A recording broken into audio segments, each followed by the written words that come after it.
These two directors, man, for Final Destination Bloodlines, Zach Lipovsky and Adam B. Stein. Look, man, I've been waiting on this for years.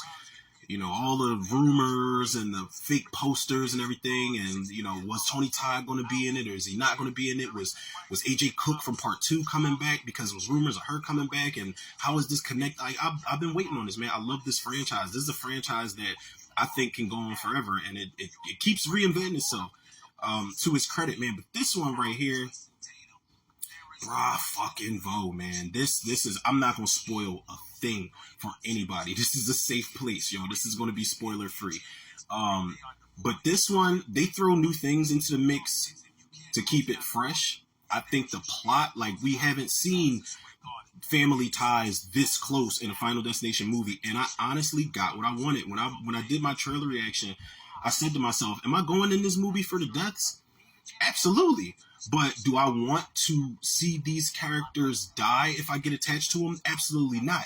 That's something I wanted, even for a Final Destination movie, man. And I got that, man. The fact that this family tree was being targeted by death itself, I'm immediately emotionally locked in. And then when people start getting killed, they make sure there's proper reactions to it, man. Like, people get time. It's not a lot of time, but you see people grieving and crying, and you get a couple funerals in this shit, man. So I'm already, like, emotionally invested in the characters off the rip.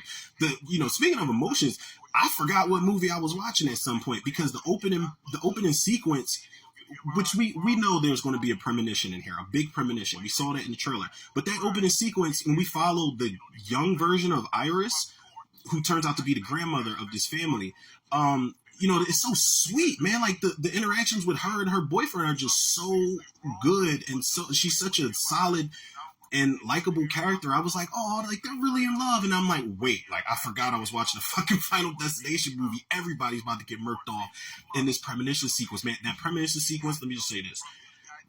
Anxiety triggering if you're afraid of heights, for sure. Me, I'm petrified of heights, man. Seeing these motherfuckers. First of all, and it's not a spoiler because it's in the trailer, how the fuck did nobody see that glass cracking beneath them? Everybody's, having a good time and dancing. Fuck that shit. I wouldn't even been up there in the first place. Another thing, let me just say this. Death has an accomplice in this movie, man. That accomplice is a penny. It's a penny.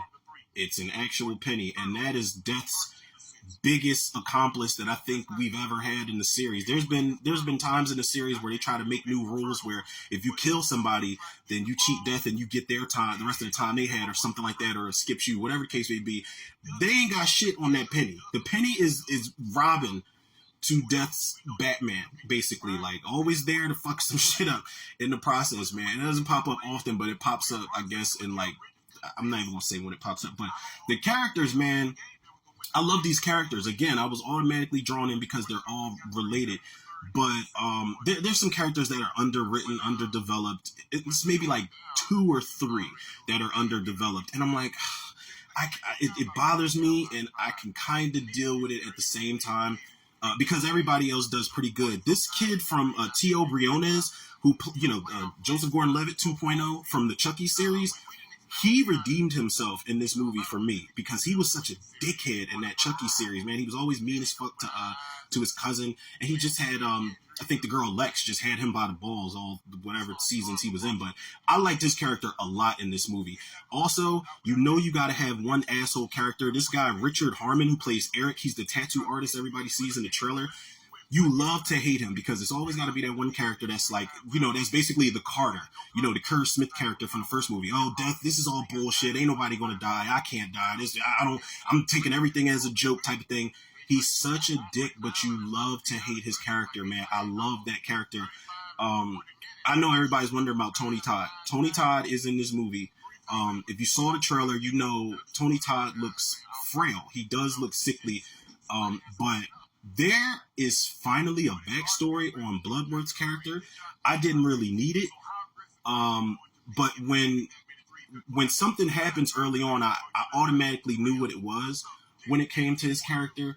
But I'm not gonna lie, man, I got teary-eyed, and I never thought I would say that with a fucking Final Destination movie, no matter how emotionally attached I am to the characters. I got teary-eyed, legit teary-eyed, because they spun this in such a way with Tony Todd's character where we as fans got to say goodbye to him. You know, it was a really great send off for his character, and it's so well done. And Tony Todd is still mysterious, but there's just such a it's such a menacing softness to his character in this one, man. And you do get some context of his character and some shit that he's been through backstory wise, man. But that was really emotional. It's gonna be really emotional. Seeing Tony Todd reintroduced into the movie and getting a chance to say goodbye to him, especially for people that, you know, like me, that was just completely shocked at his death and things like that. But they did that really well, man. The main character, like I'm cool with the characters. The deaths in here, you do get those